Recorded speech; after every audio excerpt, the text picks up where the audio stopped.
So for this, we're going to start with some bacon. Okay, cold pan. Because if this pan was hot, the minute you threw the bacon in here, would just burn it. So, cold pan, turn it on. We're going to cook the bacon. When the bacon's done, we're going to remove it and save the bacon grease. Okay, guys, the bacon is cooked to where we want it. So we're going to remove it out of the pan, but save the grease. All right, bacon's off to the side. So here's what we've got going. Now, over medium-low heat, throw some butter in here with the bacon fat, and we have some sliced onions. We're going to saute these 3 to 5 minutes. Again, medium-low heat. Right. So the onion's been sauteing for a couple minutes. Now we're going to add some fresh chopped garlic. Let that go for a couple more minutes. Again, guys, medium-low heat. We don't want to scorch this. Alright, so the garlic's been going in here with the onions for a couple minutes. Now we're going to add some fresh button mushrooms. Mix that around in there on our low heat. Oh, I wish you guys could smell this. We're not even done yet, and this is just smelling so good. So we're going to cook these mushrooms for probably 3 to 5 minutes. Again, on the low heat. Alright, so now our mushrooms, they've been going in here for about 3-4 minutes. We're going to season it with a little kosher salt and a little black pepper. Not a lot of black pepper because we're going to use one of my favorite ingredients to finish this off coming up a little later on. Alright, so now what we're going to do is we're going to add the green beans. Now what I did was, got some nice fresh green beans. And what I did was, you can boil the green beans in boiling water for about 3 minutes, and then you immediately shock them in cold water. Or you can use canned green beans. So we're going to throw these in here and let them cook for a couple minutes.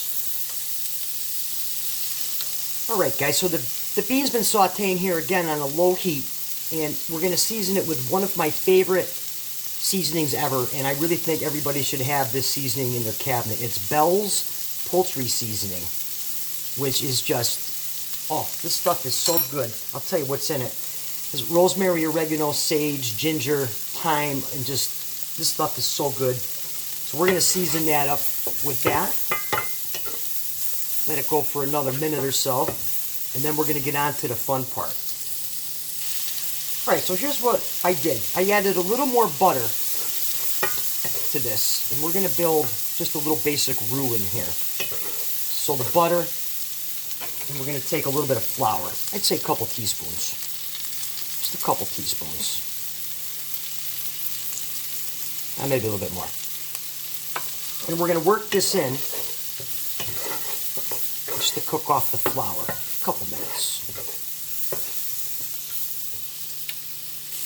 Alright, now the fun part, guys, that this is all ready to go. We're going to do about a cup of chicken stock, half a cup of half and half, and last but not least, some Parmesan cheese. And we're gonna mix this all in here, and our pan is still on a low heat, but this will thicken as it cooks. Alright, so this has been going here, low heat, starting to thicken up, bubbly. Let it go a couple more minutes.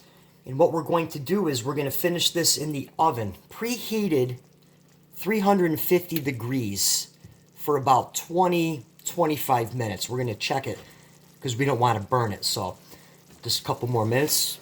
Guys, if you like this recipe, consider subscribing to the channel. Comment down below. Alright, so here we go. Getting thick. Last but not least, our bacon. Shot of Worcestershire sauce. Not a lot. In the oven, it goes 20 minutes. We'll check it. Okay, guys. So our casserole's been in the oven for exactly 20 minutes. And you can see just how nice and thick this is. Sticks to the back of the spoon. Coats the beans. This is great. Now, this recipe wouldn't be complete without you know, some frizzled onions. So we're going to throw these frizzled onions on here. Just a little bit, not a lot. And put them back into the oven for 5 minutes, just so they can brown up. All right, there it is, guys. I tell you, I can't wait to dive into this one. You know, the secret to this recipe is by far the fresh mushrooms, the beans, the bacon, the seasoning. I mean, this is a recipe you can do. All right, I really hope you like this one. And hey, we'll catch you next time on Cooking the Weeds.